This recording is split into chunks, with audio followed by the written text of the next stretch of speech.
Hi friends, నమస్తే. నేను మీ నాగేశ్వర్ దేవులపల్లి. మీరు చూస్తున్నారు మనసేవ తెలుగు యూట్యూబ్ ఛానల్. తెలంగాణ రాష్ట్రంలో ఉన్నటువంటి ప్రజలందరికీ ఒక భారీ శుభవార్తని ఈ వీడియోలో మీకోసం తీసుకొని రావడం అయితే జరిగింది. ఆ శుభవార్త ఏమిటి అంటే ఎలక్ట్రికల్ స్కూటీలు, అదేవిధంగా ప్యాసింజర్ ఆటోలు, అదేవిధంగా గూడ్స్ ఆటోలు, ఈ 3 కేటగిరీ వాహనాలనైతే రాష్ట్ర ప్రభుత్వం రాష్ట్రంలో ఉన్నటువంటి ప్రజలకి 90% సబ్సిడీతో ఇవ్వడానికైతే రాష్ట్ర ప్రభుత్వం దరఖాస్తులని స్వీకరిస్తుంది. అయితే 90% అంటే ఇప్పుడు ఒక ₹1,00,000 విలువ గల స్కూటీని మీరు తీసుకోవాలి అనుకుంటే 90,000 అనేది రాష్ట్ర ప్రభుత్వం మీకు సబ్సిడీ జమ చేయడం జరుగుతుంది. ₹10,000 మీరు చెల్లిస్తే సరిపోతుంది. ఈ యొక్క వాహనాలని మీరైతే సొంతం చేసుకోవచ్చు. అయితే ఈ పథకానికి అర్హులు ఎవరు, ఏమేం డాక్యుమెంట్స్ మీ దగ్గర ఉండాలి, ఈ పథకానికి అప్లికేషన్ ఏ విధంగా మన చేతిలో ఉన్నటువంటి మొబైల్ ఫోన్లోనే ఏ విధంగా అప్లికేషన్ చేసుకోవాలి అనేటటువంటి క్లారిటీ ఇన్ఫర్మేషన్ని మీకు నేను ఈ వీడియోలో అందించడం జరుగుతుంది. వీడియో చూస్తున్నటువంటి ప్రతి ఒక్కరు కూడా తప్పనిసరిగా ఈ వీడియోని లైక్ చేయండి. ఆ వెంటనే హైప్ పాయింట్స్ అనేటటువంటి ఆప్షన్ వస్తుంది. హైప్ పాయింట్స్ కూడా వీడియోకి ఇస్తారని కోరుకుంటున్నాను. ఇలాంటి లేటెస్ట్ వీడియోస్ మీకు నోటిఫికేషన్ రూపంలో రావాలి అనుకుంటే మన ఛానల్ని సబ్స్క్రైబ్ చేసుకోండి. పక్కనే బెల్ ఐకాన్ ఉంటుంది, దాని మీద ట్యాప్ చేసి ఆల్ అని సెలెక్ట్ చేసుకున్నట్టయితే ఇలాంటి ప్రతి వీడియో కూడా మీకు నోటిఫికేషన్ రూపంలో రావడం జరుగుతుంది. ఇప్పుడైతే మనం వీడియో టాపిక్లోకి వెళ్ళిపోదాం. వీడియోని కంటిన్యూ చేయండి. ఫ్రెండ్స్, ఇక్కడ మీ చేతిలో ఉన్నటువంటి మొబైల్ ఫోన్లో గూగుల్ని ఓపెన్ చేయండి. ఇక్కడ సెర్చ్ బార్ అయితే ఉంది కదా, OBMMS అని చెప్పేసి టైప్ చేసి మీరు సెర్చ్ చేసినట్టయితే ఈ విధంగా రావడం అయితే జరుగుతుంది. ఇక్కడ ఫస్ట్ ఆప్షన్ అయితే మీరు క్లిక్ చేయండి. క్లిక్ చేసినట్టయితే మనకి అఫీషియల్ వెబ్ పేజ్ అనేది ఈ విధంగా ఓపెన్ అవ్వడం అయితే జరుగుతుంది. ఇక్కడ మనం చూసుకున్నట్టయితే ఇక్కడ కింద చూడండి,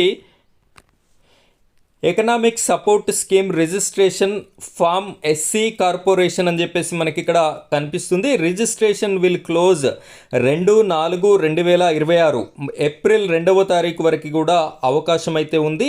ఈ యొక్క వెహికల్స్ అనేది SC క్యాస్ట్ అండ్ BC క్యాస్ట్లో ఉన్నటువంటి సోదర సోదరీమణులైతే అప్లికేషన్ చేసుకోవచ్చు. ఆ క్యాస్ట్ వాళ్ళైతే ఇక్కడ అప్లికేషన్ ఏ విధంగా చేయాలో, కావాల్సినటువంటి డాక్యుమెంట్స్ ఏమేమి ఉండాలో కూడా నేనైతే చెప్తాను. చూడండి, ఇక్కడ దీనిపైన క్లిక్ చేయండి. క్లిక్ చేసినట్టయితే మీకు సైట్ అనేది ఈ విధంగా వస్తుంది. ఇక్కడ మళ్ళీ క్లిక్ చేయండి. క్లిక్ చేసినట్టయితే మీకు అప్లికేషన్ ఫామ్ అనేది ఓపెన్ అవ్వడం అయితే జరుగుతుంది. ఇక్కడ ఆధార్ కార్డు ప్రకారం మీ యొక్క పేరుని ఇవ్వండి. ఇక్కడ పేరుని ఇచ్చిన తర్వాత మీ యొక్క ఆధార్ నెంబర్ కూడా ఇవ్వండి. ఇక్కడ ఆధార్ నెంబర్ ఇవ్వగానే డైరెక్ట్గా మీ యొక్క food security ration card number అనేది ఇక్కడ ఆటోమేటిక్గా రావడం అయితే జరుగుతుంది. ఇక్కడ లబ్ధిదారుని రకము చూసుకున్నట్టయితే ఇండివిజువల్ ఆప్షన్ సెలెక్ట్ చేసుకోండి. ఆర్థిక సహాయ రకము బ్యాంక్ లింక్డ్ స్కీమ్ని సెలెక్ట్ చేసుకోండి. సెక్టర్, ఇక్కడ 2 సెక్టర్లు అయితే అందుబాటులో ఉన్నాయి. అగ్రికల్చర్ సెక్టర్, ట్రాన్స్పోర్ట్ సెక్టర్ కూడా ఉండడం జరిగింది.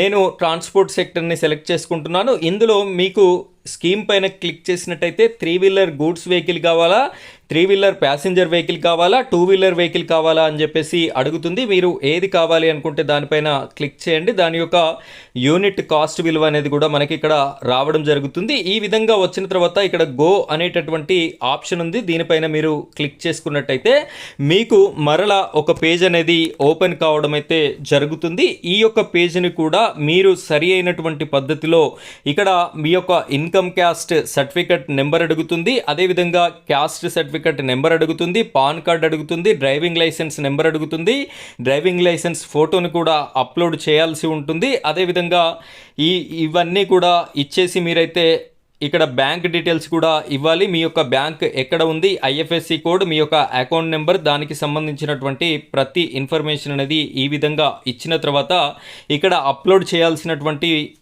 కాగితాలు లబ్ధిదారుని photo, PAN card, driving licence front copy, driving licence back copy, ఇవి అప్లోడ్ కూడా చేసేసి ఇక్కడ సెల్ఫ్ డిక్లరేషన్ అని చెప్పేసి ఉంది కదా, వీటి మీద టిక్ మార్క్ చేసి ఇక్కడ ప్రివ్యూ అనే ఆప్షన్ మీద క్లిక్ చేసినట్టయితే ఇప్పటి వరకు మీరు ఇచ్చినటువంటి అన్ని ఆప్షన్స్ అనేది మీకు కనిపిస్తాయి. అందులో ఏమైనా తప్పులు ఉన్నాయా, సరిగ్గా ఉంటే సబ్మిట్ని క్లిక్ చేసినట్టయితే మీ యొక్క రిజిస్ట్రేషన్ అనేది సక్సెస్ఫుల్ అవ్వడం జరుగుతుంది. ఈ విధంగా సక్సెస్ అయినటువంటి రిజిస్ట్రేషన్ కాపీ ప్రింట్అవుట్ని ఇందాక నేను చెప్పినటువంటి జిరాక్స్ కాపీలని ఒక సెట్ రూపంలో మీరు ఎంపీడీఓ ఆఫీస్లో కూడా సబ్మిట్ అయితే చేయవలసి ఉంటుంది. ఈ విధంగా చేసినటువంటి ప్రతి ఒక్కరికి కూడా మీకు ఏదైతే అప్లై చేసుకున్నారో ఆ స్కీమ్కి సంబంధించి ఆ వెహికల్ అయితే ఇచ్చేటటువంటి అవకాశం, వచ్చేటటువంటి అవకాశం అయితే ఉంటుంది.